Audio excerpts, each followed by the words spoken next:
Hi, my name is Daniel, and in this video I'll show you how to create an image carousel and add it to a Lodgify website. Let's get started.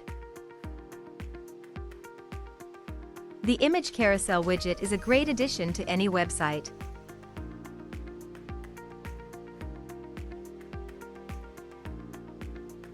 To start, enter Common Ninja website.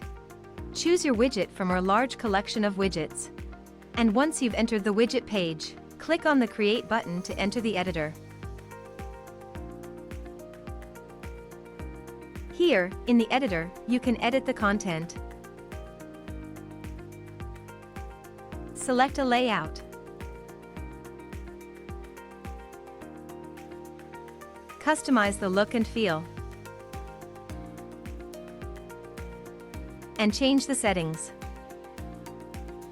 When you're done, click the Save Changes button to save your work. If you don't have an account on Common Ninja yet, you'll have to register first. When you're ready to add the widget to your website, go back to the dashboard.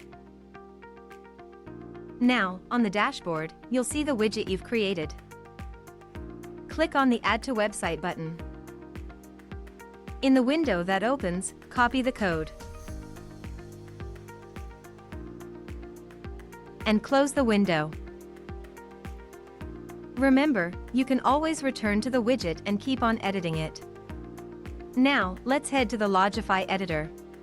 Please note, the widget's content will not show on the Lodgify editor, and will only show on the preview and on the published site. In the Lodgify editor, select the page you want to add the widget. Now, click on the Add New Widget button at the top of the page. Select the raw HTML widget. And in the HTML window that opens, simply paste the code you've copied before. Click the Save button at the bottom of the window to save your changes and close the window. Now, place the widget wherever you wish on your page. Click the Publish button at the right top corner of the screen. And that's it. Now, the image carousel will show on your website.